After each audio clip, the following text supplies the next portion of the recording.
sustaining, that they don't have any, that they could be about anything. And then you don't argue with them. You simply point out that these are not valid ways of thinking about anything, because you could use the very same tricks to sustain something which was manifestly fraudulent. And in fact, what fascinates me is that a lot of the tricks they have their counterparts with con artists. They use the very same forms of non-argument, the very same non sequiturs, and they make, for instance, they make a virtue out of trust. And as soon as you start exhibiting any suspicion of the con man who's about, he gets all hurt on you, and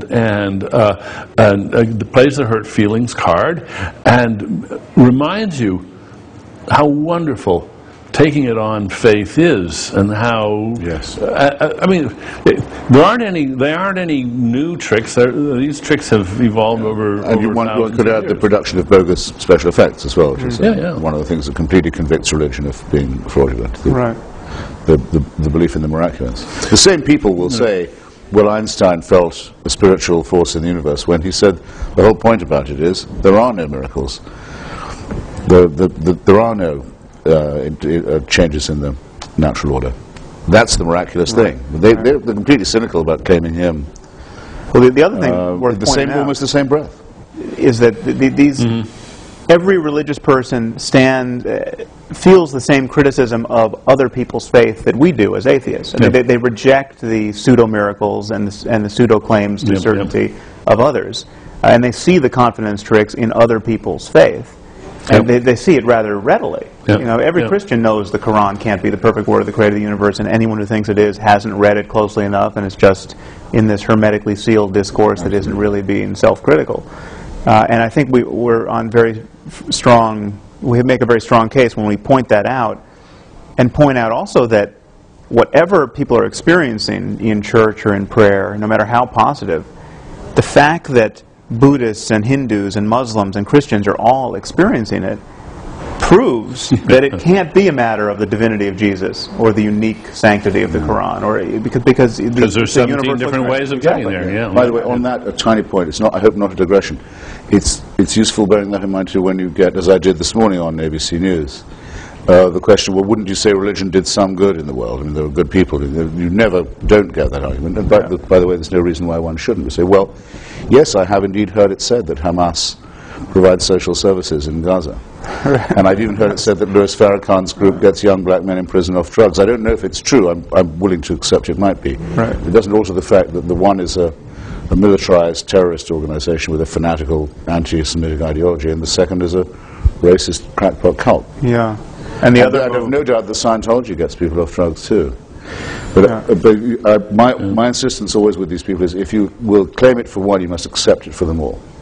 And the other move you can make there, if you don't, it's flat out dishonest. You can invent an ideology which, by your mere invention in that moment, is obviously untrue, which would be quite useful if propagated to billions. I mean, you could say, this is my new religion. Teach people to demand that your children study science and math and economics and all of our terrestrial disciplines to the best of their abilities. And if they don't persist in those efforts, they'll be tortured after death by 17 demons. This would be extremely useful, and it would be far more useful than Islam, propagated to billions. And yet, what are the chances that the 17 demons exist? Zero.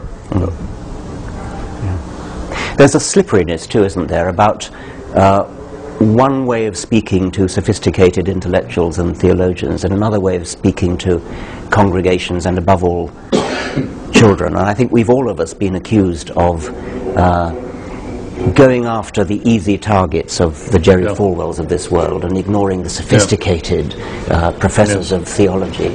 And I mean, I don't know what you feel about that, but one of the things I feel is that the sophisticated professors of theology will say one thing to each other and intellectuals generally, but will say something totally different to a congregation. They'll talk about miracles, they'll talk about... Well, they won't talk to a congregation. Well, and archbishops fact, will. Yes, but when the sophisticated theologians try to talk to the preachers won't have any of it. Well, that's true. I mean, you got to realize that sophisticated theology is like stamp collecting. It's a very specialized thing, and only a few people do it. And a negligible influence. They take in their own laundry, and they get all excited about some very arcane details, and their own religions pay almost no attention to what they're saying. A little bit of it does, of course, filter in, but it always gets beefed up again for general consumption, because what they say in their writings, at least from my experience, is eye-glazing, mind-twisting, very subtle things which have no particular bearing on life. Oh, no, I must insist. I must say a good word here for Professor Alistair McGrath, who in his attack on Richard said it's not true, as we've always been told, and most Christians believe, that Tertullian said, credo quia absurdum, I believe it because it's ridiculous. No, it turns out, I've checked this now, though I don't know this from McGrath, that in fact Tertullian said the impossibility of it is the thing that makes it the most believable. That's a well distinction, I think. And very useful for training one's mind. Very useful for training one's mind in the fine points. It's the likelihood, in other words, that it could have been made up, is diminished by the incredibility of it. Who would try and invent something that was that unbelievable? That actually is, that's a good I think, a debate perfectly well worth having. What I say to these people is this: you're sending your email or your letter to the wrong address. Everyone says, let's not judge religion by its fundamentalists. All right. Take the Church of England. Two of whose senior leaders recently said that the floods in North Yorkshire were the result of homosexual behaviour. Not in North Yorkshire, presumably, but probably in London, I think they're thinking. But God's aim is a little off. One of these, the Bishop of Carlisle, is apparently about to be the next Archbishop of Canterbury. Now, this is extraordinary. This is supposed to be the mild and reflective and thoughtful and rather, troubled church, making fanatical pronouncements. Well, I want to hear what Alistair McGrath is going to write to the Bishop of Carlisle, not to me. Is he going to say, my Lord Bishop, do you not realize what a complete idiot you're making of yourself and of our church? Did he do this? If he did it in private, I'm not impressed. He has to say it in public. The Bishop of Carlisle backtracked. I will judge the church by the statements of its bishops, and I think I'm allowed to. Yeah.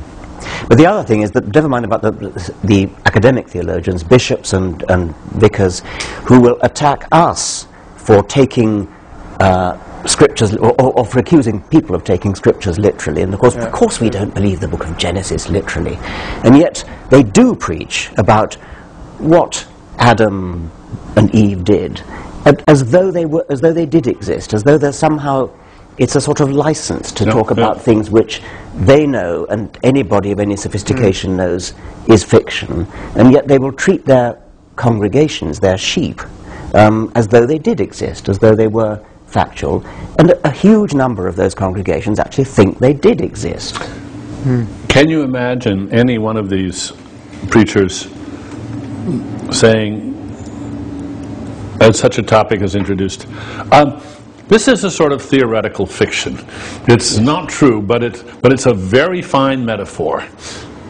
No, they're just They kind of, after the fact, imply that that's what they expect you to know. Yes, but they would never announce it. There's another point there, is that they never admit how they have come to stop taking it literally, because you have all these people criticizing us for our crass literalism. We're as fundamentalist as the fundamentalists, and yet these moderates don't admit how they have come to be moderate. What does moderation consist of? It consists of having lost faith in all of these propositions, or half of them, because of just the hammer blows of science and secular politics. Of the crass literalism of the critics. Yeah, religion has lost its mandate on 1,000 questions, and moderates tend to argue that this is somehow a triumph of faith, that faith is somehow self-enlightening, whereas it's been enlightened from the outside. It has been, we've had it has been intruded upon by on that point that I was.